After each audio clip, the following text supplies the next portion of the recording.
তোরে আমি 3 দিন ধরে খুঁজতাছি পাই না, আমি মোবাইল লইছি তোর মোবাইল গিফট করুম, তোর আমি খুঁজা পাই না, ফোন দিমু কই আসোস যোগাযোগ রাখমু তোর লগে, ব্যবসা বাণিজ্য ঠিকঠাক মতো করতাছিস কিনা। তোর 3 দিন ধরে পাই না, ঘটনাটা কি আমার একটু কও। শরীরটা একটু খারাপ হয়েছিল, এর লেগে রেস্ট হয়েছিলাম। ব্যবসা বাণিজ্য খাস নাই তো? না না, ব্যবসা বাণিজ্য আল্লাহর রহমতে যেমনি দিছেন এমনি আছে। আলহামদুলিল্লাহ সাপোর্ট করব।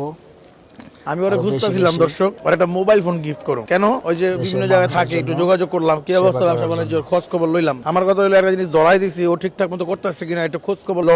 আর তুই যদি ব্যবসাটা নষ্ট করো তাহলে কি হবে? ব্যবসাটা তো আমি নষ্ট করলে তো আমি জনগণের সামনে খাড়াইতে পারবো না, আমি এই মুখ দেখাইতে পারবো না জনগণকে। আর ব্যবসার লগে থাকলে একটু মনটা শান্তি পাবো, জনগণের দেখে খুশি হইবো যে যারা লাইক দিয়া কমেন্ট দিয়া শেয়ার করে বাইরে দিই, আমরা ভালোই করি, খারাপ করি না। আর এমন যদি ভাই আপনার মতন মানুষে এমন উপকার করে, তাহলে মনে করেন মানুষ আমাদের মতন রাস্তায় কাঙ্গালি। আমি আগে এক বেলা ভাত খাইতাম, এখন 3 বেলা ভাত খাই শান্তি মতো। আলহামদুলিল্লাহ আলহামদুলিল্লাহ। আগে এক বেলা খাইতাম, এখন 3 বেলা খাই আপনার ওসিলায়। আমি নিজে দোয়া না করলে আমার উত্তর ঠিকই আপনার কাছে দোয়া যাইবো। আমার ভিডিও যে দেখে, যারা যারা দেখে সবাই ইনশাআল্লাহ আল্লাহর খাতায় সবার আমলনামা উঠবে ইনশাআল্লাহ। কারণ কি, কারণ এরা ভিডিওটা দেখে শেয়ার করে দেখা কিন্তু আমি পারি এই ব্যবসাটা দিতে। আমার কি তৌফিক আছে, আমার কি বাপ দাদা জমিদারি আছে, আমি কইতে দিব। আমি 2 বছর কামাই, আমিও চলি, মানুষের জন্য করি। এর মতন যদি আরো 10 জন এভাবে করে, তাহলে রাস্তাঘাটে পথে শিশু গরিব দুঃখিনী যারা আছে, যারা কর্মজীবী, কর্ম করতে পারে না, কর্ম করার তৌফিক নাই, তারা আপনাদের উসিলায় কর্ম করে খাইতে পারবো ভাই। আপনি তো করেন, আরো 10 জন করুক। অলরেডি শুরু করছে, করুক। আমিও চাই সবাই করুক, এই কাজটা সবাই করলে ভালো, আমাদের সমাজ পরিবর্তন হবে। আমি রাস্তা দেখাই দিছি, এই রাস্তায় চলুক। এই ব্যবসা কইরা